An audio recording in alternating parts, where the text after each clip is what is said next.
আজকের খুতপাটির বিষয়বস্তু হল কোরআনের দীর্ঘতম সূরা সূরা বাকারা থেকে প্রাপ্ত কিছু শিক্ষা। এই সূরার দ্বিতীয়ার্ধ হল মুসলমানদের জন্য আইন বা সংবিধান সম্বলিত প্রারম্ভিক ওহী। যদিও সূরা বাকারার পূর্বেও শরীয়তের হালাল হারাম সম্পর্কিত সামান্য কিছু বিধান নাজিল হয়েছিল, কিন্তু আইন নিয়ে মুসলিমদের জন্য সবচেয়ে সংগঠিত ও পদ্ধতিগত আলোচনা প্রথমবারের মতো সূরা বাকারাতেই করা হয়েছে। আলোচনাটি শুরু হয় মুসলিমদের জন্য অনুসরণযোগ্য আইন এবং আচার অনুষ্ঠানের নিয়মকানুন নিয়ে। এর সূচনা হয়েছিল নামাজের কিবলা পরিবর্তনের মাধ্যমে, অর্থাৎ এখন থেকে জেরুজালেমের দিকে নয় বরং কাবা অভিমুখেই নামাজ আদায় করা হবে। এটিই ছিল প্রথম আলোচনা। এরপর সেখান থেকে বিবিধ প্রায় 15টি আইন একে অপরের পাশাপাশি অবতীর্ণ করা হয়। কোরআন অধ্যয়ন করার সময় পুনরাবৃত্ত এবং অন্যতম লক্ষণীয় একটা বিষয় হল কোরআন সম্পর্কে মহান আল্লাহর নিজের মন্তব্য। আল্লাহ বলেছেন, কিতাবুন উহকিমাত আয়াতুহু, এটি এমন একটি কিতাব যার আয়াতসমূহ, যার ওহীসমূহ, আমি এখানে ভার্স শব্দটি ব্যবহার করতে পছন্দ করি না, আমি বরং আয়াত শব্দটি ব্যবহার করব। এই আয়াতগুলো একত্রে সেলাই করা হয়েছে, এগুলো একসাথে বোনা হয়েছে। আর সেলাই করা অত্যন্ত মনোযোগী একটা কাজ। সেলাই করার সময় প্রতিটি সুতা ও প্রতিটি বুনন নির্ধারিত স্থানে থাকতে হয়। আর আল্লাহ যদি কোরআনকে একত্রে বুনে থাকেন, তার মানে আয়াতগুলোকে কৌশলগতভাবেই নির্ধারিত স্থানে রাখা হয়েছে।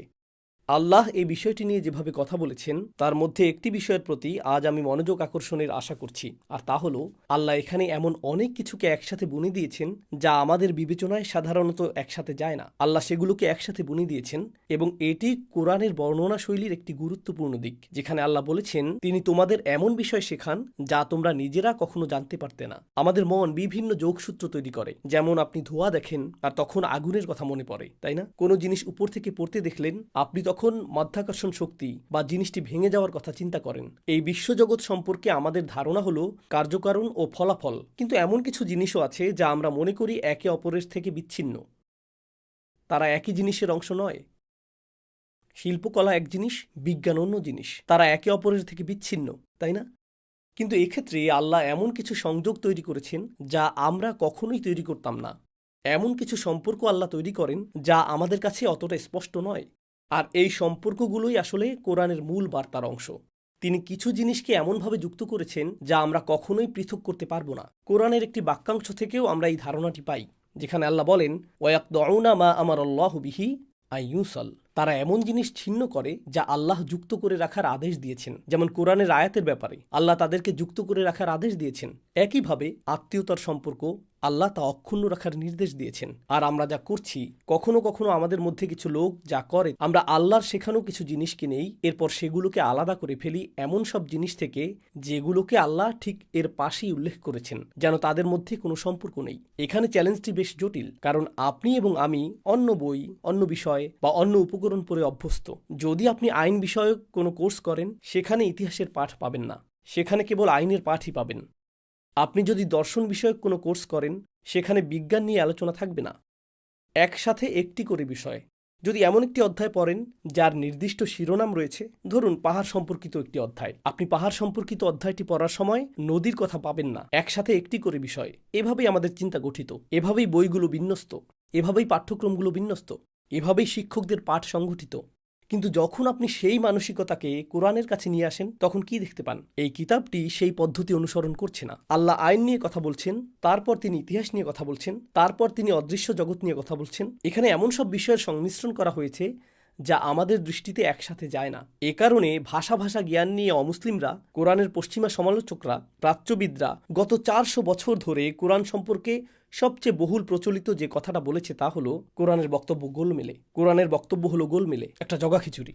এটা বিভিন্ন বিষয়ের সংমিশ্রণে একটা সালাদ, যা একসাথে যায় না। কিন্তু প্রকৃতপক্ষে তা একসাথে যায় এবং গভীরতম তাৎপর্যপূর্ণ উপায়ে সেগুলো পরস্পর সম্পর্কিত। আশা করছি পরবর্তী কয়েক মিনিটে আমরা সেই সংযোগগুলির একটি নিয়ে আলোচনা করব, যা অতটা স্পষ্ট নয়। আর এরকম একটি সংযোগ হলো আমাদের আধ্যাত্মিক জীবন এবং আমাদের আর্থিক জীবন। এগুলো আমাদের জীবনের পৃথক দুটি অংশ। আপনার ট্যাক্স, আপনার আয়, কতটা সঞ্চয় আছে আপনার, কে কি পাবে, সন্তানের পড়ালেখার খরচের জন্য কত ব্যয় করবেন, বা গাড়ির খরচ, এই খরচ, সেই খরচ, ব্যবসায়িক উদ্যোগ, এই সব কিছু একদিকে। আর আপনার আধ্যাত্মিক জীবন থাকে সমীকরণের অন্যদিকে। উদাহরণস্বরূপ, যখন রমজান মাস আসে তখন আমরা সবাই ইবাদত নিয়ে চিন্তা করি। আমরা নামাজ, কোরআন তেলাওয়াত, রোজা নিয়ে চিন্তা করি। আমরা তাহাজ্জুদ নিয়ে ভাবি, আমরা তারাবি নামাজ নিয়ে ভাবি, আমরা বেশি বেশি দোয়া করার কথা চিন্তা করি, শেষ বেজোর রাত অন্বেষণের কথা ভাবি। আমাদের মন ইবাদতে নিবদ্ধ, সেখানেই আমাদের মন পড়ে থাকে, তাই না? কিন্তু হতে পারে এটি জাকাতের মৌসুম। আচ্ছা, ইসলামিক দৃষ্টিকোণের কথা ভুলে যান। যুক্তরাষ্ট্রে যদি এটি ট্যাক্সের মৌসুম হয়, তখন হঠাৎ করে আপনি বুঝতে পারেন যে আপনাকে ট্যাক্স হ্রাসকারী কোনো খাতে দান করতে হবে, কোনো একটা দাতব্য সংস্থায় বা অন্য কিছুতে। তো আমাদের মন এমনভাবে প্রোগ্রাম করা, যার ফলে আমরা কিছু জিনিসের সাথে কিছু জিনিসের সম্পর্ক তৈরি করি। এখন আল্লাহ ইতিমধ্যে আমাদের জন্য একটি ইঙ্গিত দিচ্ছেন আয়াতুল বীর অর্থাৎ সূরা বাকারার ১৭৭ নম্বর আয়াতে, যেখানে আল্লাহ বলছেন ভালো মানুষ হওয়ার অর্থ কি, ভালো মানুষ হওয়ার মানে কি।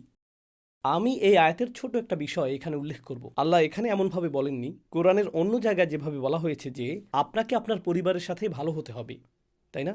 অন্যত্র এসেছে ওয়াবিল ওয়ালিদাইনি ইহসানা, অবিদিল কুরবা ওয়াল ইয়াতামা ওয়াল মাসাকিন, পিতামাতার সাথে সদাচরণ করো, আত্মীয় স্বজন, ইয়াতিম ও দরিদ্রদের সাথে ভালো ব্যবহার করো। কিন্তু আলোচ্য আয়াতে আল্লাহ তা বলেননি। এই আয়াতে তিনি বলেছেন একজন ভালো মানুষ হলো সেই ব্যক্তি যে তার পরিবারকে আর্থিকভাবে সহযোগিতা করে। وآتى المال على حبه ذوي القربى واليتامى والمساكين وابن السبيل والسائلين وفي الرقاب। সুতরাং এখানে তিনি তাদের প্রতি আপনার আচরণের বিষয়ে কথা বলছেন না, যে আপনাকে তাদের প্রতি সদয় হতে হবে বা কল্যাণকামী হতে হবে। সেটা ইতিমধ্যেই আগের একটি আয়াতে চলে এসেছে। কিন্তু এখন এক দৃষ্টিকোণ থেকে আপনি যদি একজন ভালো মানুষ হতে চান, তাহলে সেটা আপনার পরিবারের প্রতি আপনার আর্থিক দায়িত্ব পালনের মাধ্যমেও প্রমাণিত হতে হবে। ওয়া আতাল মালা আলা হুব্বিহি যাউল কুরবা ওয়াল ইয়াতামা। তিনি এটা বললেন, কিন্তু এর ঠিক পরেই তিনি উল্লেখ করলেন ওয়া আকামাস সালাত, সে সালাত প্রতিষ্ঠা করে। তো আমরা আর্থিক বিষয় থেকে আধ্যাত্মিক বিষয়ে চলে আসলাম। আর আধ্যাত্মিক বিষয়ের ঠিক পরেই তিনি আবার বললেন ওয়া আতাজ যাকাত, তিনি আবার আর্থিক বিষয়ে ফিরে গেলেন। অর্থাৎ তিনি আধ্যাত্মিক বিষয়কে আর্থিক বিষয়ের মধ্যে স্যান্ডউইচ করে দিলেন। বিষয়টা যেন এরকম যে আমি ইবাদতপূর্ণ জীবনযাপন করতে পারবো না যদি আর্থিক দায়িত্ব গ্রহণ না করি। আমি এই দুটোকে আলাদা করতে পারবো না। কিছু মানুষের ক্ষেত্রে যা ঘটে, ইনশাল্লাহ আপনাদের কেউ এমন নন, তারা হয়তো তাদের বোনকে উত্তরাধিকারের অংশ দেয় না। বাবা মারা গেছেন কিন্তু বোন তার অংশ পায়নি। কিংবা ভাইদের একজন বলল আমি বাবার দেখাশোনা করতাম, তুমি তো ছিলে না, তুমি কানাডা বা আমেরিকায় চলে গিয়েছিলে, এই কারণে বাড়িটি আমিই রাখছি। অথবা বাবা তো তোমাকে তেমন পছন্দই করতেন না, তিনি তোমাকে 20% পছন্দ করতেন, আমাকে 80% পছন্দ করতেন, তাই আমি 80% পাবো, তুমি পাবে 20%। কিন্তু সেই একই মানুষ যে 80% দখল করল, সে রমজানে এতেকাফ করে, প্রতিদিন মসজিদে ফজর আদায় করে, 20 বছর ধরে সে সন্তানদের নিয়ে গোটা পরিবারকে নিয়ে উমরা করেছে, কিন্তু এখনও স্ত্রীর মোহরানা আদায় করেনি। তবে মাশাআল্লাহ, তার তাজবিদ নিখুঁত, সে নামাজের ইমামতি করে। তার আধ্যাত্মিক জীবন অলিম্পিক লেভেলের, গোল্ড মেডেল লেভেলের। কিন্তু একই ধর্ম প্রদত্ত আর্থিক দায়িত্ব কোনো রকম সে এই দুটোকে পৃথক করে ফেলেছে। অপরপক্ষে আপনি এমন মানুষও পাবেন যে বলে, জানেন আমি ব্যবসায়িক লেনদেনে অসাধু নই, আমি পরিবারের দেখাশোনা করি, আমি এটা করি সেটা করি, নামাজ না পড়লে এমন কি হবে? অন্তত আমি তো জানি এই লোকগুলো নামাজও পড়ে আবার প্রতারণাও করে। তো প্রতিটি পক্ষ একটা দিক বেছে নিচ্ছে। এক পক্ষ নিচ্ছে আর্থিক দায়িত্ব, অন্য পক্ষ নিচ্ছে ধর্মীয় দায়িত্ব। রমজান মাস আসন্ন, আর দেখুন আল্লাহ কি করছেন, দেখুন কিভাবে তিনি বিষয়গুলোকে জুড়ে দিচ্ছেন। আল্লাহ বলছেন যখন কারো মৃত্যু আসন্ন হয়, كتب عليكم إذا حضر أحدكم الموت إن ترك خيرا الوصية للوالدين والأقربين بالمعروف حقا على المتقين। যখন মৃত্যু চলে আসে আর যখন তোমরা ওসিয়ত রেখে যাও, এটা উত্তরাধিকার নয়, উত্তরাধিকারের সীমানা ঠিক করাই আছে। কিন্তু সাধারণভাবে যদি আপনি কোনো উইল রেখে যান বাবা মা, নিকটাত্মীয় বা অন্যদের জন্য, এটা হলো হাক্কান আলাল মুত্তাকিন। আল্লাহ বলেন এটা মুত্তাকিনদের উপর আল্লাহর হক। মানুষের যদি তাকওয়া থাকে, সে চিন্তা করবে মৃত্যুর পর তার সম্পদের কি ঘটবে। আমরা সবাই মনে করি রোজা আমাদের তাকওয়া যোগাবে, কিন্তু আল্লাহ এটা বলার আগেই বলেছেন যদি সত্যিই মুত্তাকি হতে চাও তবে চিন্তা করো তোমার সম্পদের কি ঘটবে এবং কিভাবে তোমার পরিবার তা সঠিকভাবে বন্টন করবে। অনেক সময় যা ঘটে, কিছুটা সম্পদশালী মানুষ যখন মারা যায়, তাদের পরিবারে গৃহযুদ্ধ বেঁধে যায়। কে বাড়ি পাবে, কে গাড়ি পাবে, অ্যাকাউন্টের টাকা, ব্যবসা, এটা সেটা, কে কোনটা পাবে, আগে প্রতি ঈদে তারা একত্রিত হতো, সব কিছু ঠিক ছিল, সবাই সবাইকে ভালোবাসত, যতক্ষণ না মাঝখানে টাকা চলে আসলো। তারপর সবাই আইনজীবী নিয়ে হাজির, সবাই অস্ত্রসজ্জিত। বাবা মা মারা গেলেন, কিন্তু তারা ভালো কিছু রেখে যাননি, তারা রেখে গেছেন বিশৃঙ্খলা। এটা এত বেশি অনিষ্ট তৈরি করেছে, সেই দ্বন্দ্ব, সেই ঝগড়া শুধু দুই ভাই বা ভাই বোনের মধ্যে সীমিত থাকে না, সেটা তাদের সন্তানদের মধ্যে সংক্রমিত হয়, চাচাতো ভাই বোনদের মধ্যে। প্রজন্মের পর প্রজন্ম ধরে পরিবারগুলো বিচ্ছিন্ন হয়ে যায়। এটা শুধুমাত্র দুই ব্যক্তির মাঝে নেই, এখন পরিবারগুলো বিচ্ছিন্ন প্রজন্ম থেকে প্রজন্ম, প্রজন্ম থেকে প্রজন্ম। বুঝতে পারছেন, বিষয়টা অত্যন্ত গুরুতর। এর প্রভাব শুধু আমার বা আপনার জীবনে নয়, ভবিষ্যতে হাজার হাজার মানুষকে এটা প্রভাবিত করতে পারে। ঠিক তো আল্লাহ বলছেন হাক্কান আলাল মুত্তাকিন। অতঃপর তিনি বললেন, فمن خاف من موص جنفا أو إثما فأصلح بينهم। আর আপনি যদি ভয় পান যে মৃত্যু পথযাত্রী ব্যক্তি পক্ষপাতদুষ্ট, তিনি পক্ষপাতদুষ্ট, তো তিনি মৃত্যুবরণ করেছেন, আর মৃত্যুর সময় তিনি বললেন, যদিও আমার 3 ছেলে রয়েছে, তাদের একজনকে আমি ঘৃণা করি। এটা অবিশ্বাস্য মনে হয় যে সে 10 বছর আগে আমাকে অপমানিত করেছিল, তাই আমি একটি উইল রেখে যাচ্ছি। আমার বড় ছেলে যখন উত্তরাধিকারের অংশ চাইবে, তাকে শুধু এ কথাগুলো বলবে, আমি তোমাকে কখনো ভালোবাসিনি, তুমি একটি পয়সাও পাবে না, অন্য ছেলেরা সব পাবে। তার মধ্যে পক্ষপাত রয়েছে, তার মধ্যে ক্ষোভ রয়েছে, আর সে এমনকি মৃত্যুর পরও তা ব্যবহার করে প্রতিশোধ নিতে চায়। এখন যারা উত্তরাধিকার নথিভুক্ত করবেন, আল্লাহ সেই মরণাপন্ন ব্যক্তির উদ্দেশ্যে বলছেন না, বরং তাদেরকে সম্বোধন করছেন যারা তার মৃত্যুর পর সম্পদ বন্টন করবেন। তিনি তাদের বলছেন, যদি তোমরা আশঙ্কা করো যে উইলকারী পক্ষপাতদুষ্ট ছিল, অথবা তার অনিষ্টকারী কোনো উদ্দেশ্য ছিল, আও ইসমান ফাআসলাহা বাইনাহুম, সেক্ষেত্রে তোমরা তার উইল প্রত্যাখ্যান করে ন্যায়সঙ্গত কাজটি করবে। যদিও সে মৃত এবং তার ইচ্ছা এমনটাই ছিল, তার ইচ্ছাটা ছিল অসৎ, আমরা এখন সঠিক কাজ করব। সে চূড়ান্ত কর্তৃত্ব নয়, আল্লাহর নির্দেশ অনুযায়ী ন্যায় বিচার করা, হাক্কান আলাল মুত্তাকিন, এটাই উচিত কাজ। যে ব্যক্তি মৃত ব্যক্তির ইচ্ছার বিরুদ্ধে, তার আকাঙ্ক্ষার বিরুদ্ধে যাবে, সে অনেক শত্রু তৈরি করবে, এমনকি তাকে অপরাধ বোধে ভুগতে হবে, কারণ লোকেরা বলবে সে এখন মৃত, তাই তুমি স্বেচ্ছাচারিতা করছো, তার ইচ্ছাকে অসম্মান করছো। হ্যাঁ, তার ইচ্ছাটা ভুল ছিল, তারপরও তাকে অপরাধী বানানো হবে। কিন্তু আল্লাহ বলেন, ফালা ইসমা আলাইহি, তার কোনো গুনাহ নেই, তার কোনো পাপ নেই। ইন্নাল্লাহ গফুরুর রহিম, আল্লাহ ক্ষমাশীল, দয়াবান। এখানে এক প্রকারের ইঙ্গিত দেওয়া হয়েছে যে আল্লাহ ক্ষমা করলেও দুনিয়ার মানুষ হয়তো তাকে ক্ষমা নাও করতে পারে, তারা হয়তো শত্রুতা করবে। এই আয়াতটির পরে, যার বিষয়বস্তু আর্থিক ন্যায় বিচার, আর্থিক ন্যায্যতা, এর পরেই আল্লাহ বলছেন, ইয়া আইয়ুহাল্লাযীনা আমানু কুতিবা আলাইকুমুস সিয়াম, তোমাদের উপর রোজা ফরজ করা হলো। আগের আয়াতের ঠিক পরেই রয়েছে রোজা। রোজা এখানে কি করছে? আমরা তো আর্থিক বিষয়ে আলোচনা করছিলাম। আমি আরও একটা বিষয়ে দৃষ্টি আকর্ষণ করছি। এখানে রোজা সংক্রান্ত কয়েকটি আয়াত রয়েছে, আর এই আয়াতগুলোর পরে যা রয়েছে, ওয়ালা তাকুলু আমওয়ালাকুম বাইনাকুম বিল বাতিল, রোজার আয়াতগুলোর পরে আল্লাহ বলছেন, মিথ্যার মাধ্যমে একে অপরের সম্পদ ভক্ষণ করো না। ওয়াতুদলু বিহা ইলাল হুক্কাম, বিচারকদের প্রভাবিত করে নিজেদের পক্ষে রায় আদায়ের চেষ্টা করো না। বিচারকদের কাছে লবিং করো না, সিদ্ধান্ত গ্রহণকারীদের প্রভাবিত করার চেষ্টা করো না, যাতে রায় তোমার পক্ষে যায়। لتأكلوا فريقا من أموال الناس بالإثم، যার ফলে একটি গোষ্ঠী দুর্নীতি এবং অনিষ্টের মাধ্যমে অন্যের অর্থ আত্মসাতে সক্ষম হবে। তোমরা জানো যে তোমরা কি করছো। বিষয়টা কৌতূহল জাগ্রতকারী। রোজার আগের আয়াতে আর্থিক ন্যায় বিচারের কথা এসেছে, আবার রোজার পরের আয়াতেও আর্থিক ন্যায় বিচারের কথা এসেছে, আর রোজা যেন ন্যায় বিচারের মাধ্যমে স্যান্ডউইচ হয়ে আছে।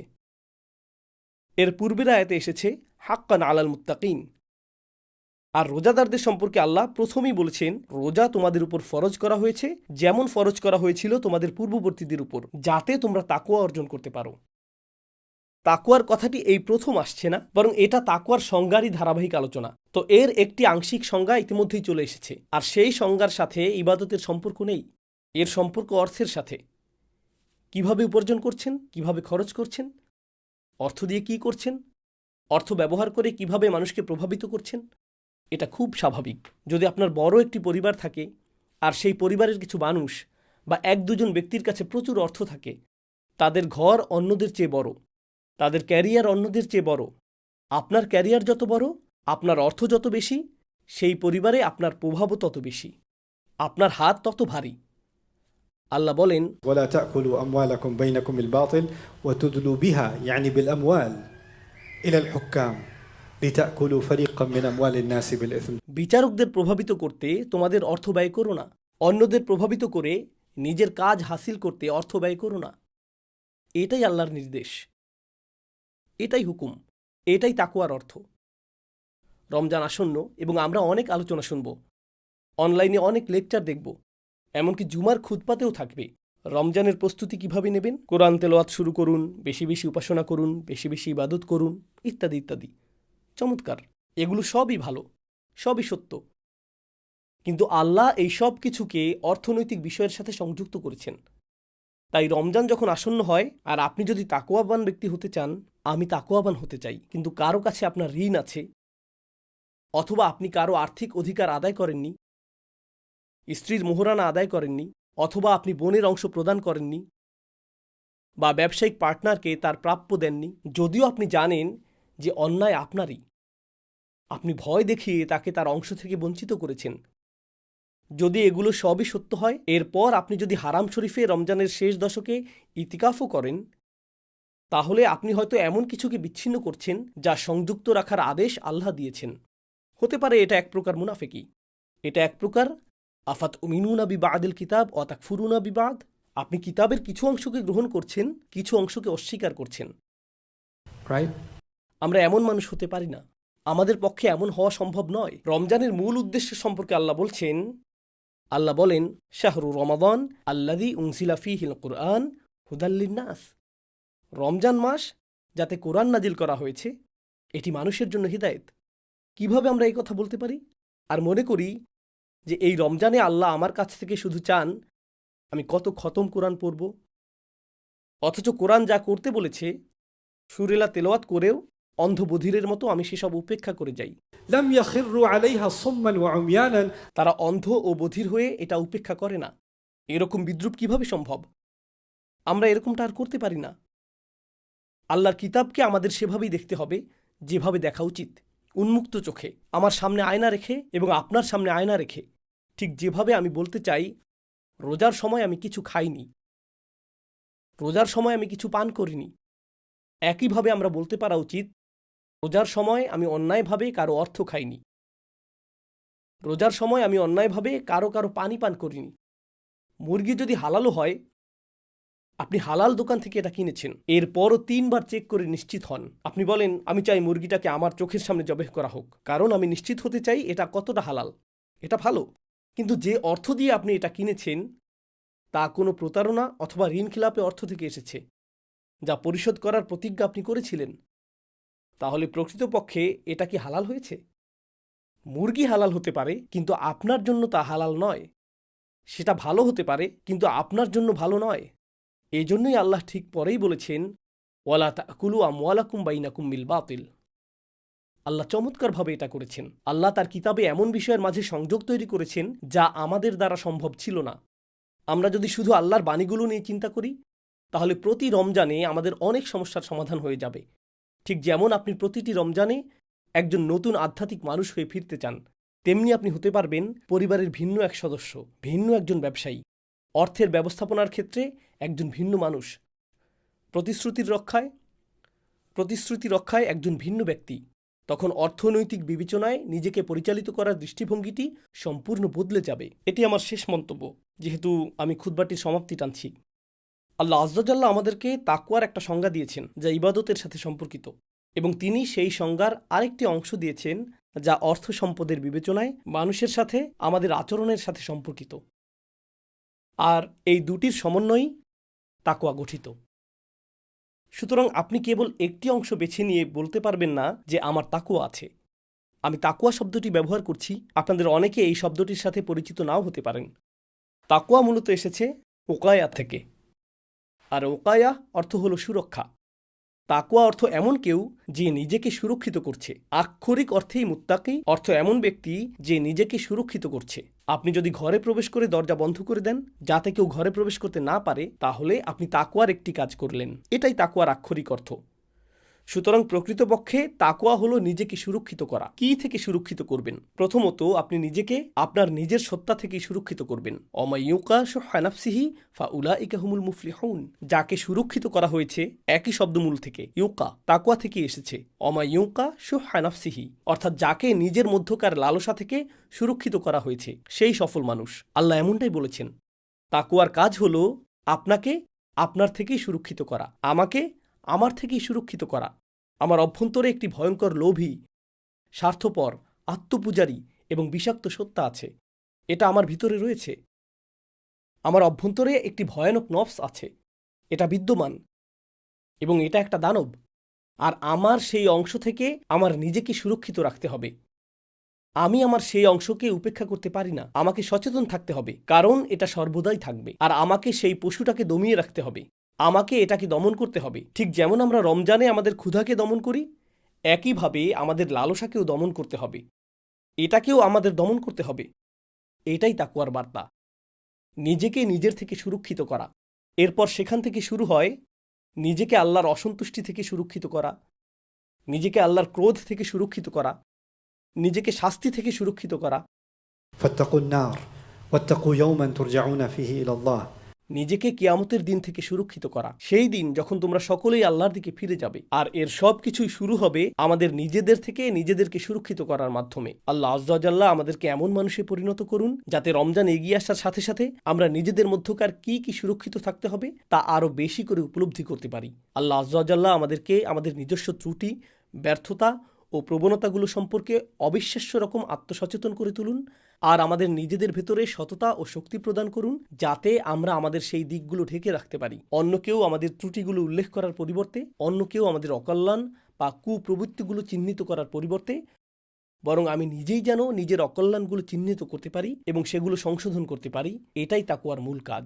আল্লাহ আজ্জা ওয়া জাল্লা আমাদেরকে রমজান মাসকে পাওয়ার এবং এই মাস থেকে নতুন, সতেজ ও শক্তিশালী তাকওয়া আহরণ করে নবরূপে আবির্ভূত হওয়ার তৌফিক দান করুন। বারাকাল্লাহু লি ওয়া লাকুম ফিল কুরআনিল হাকিম ওয়া নাফা'নি ওয়া ইয়্যাকুম বিল আয়াতি ওয়া যিকরিল হাকিম।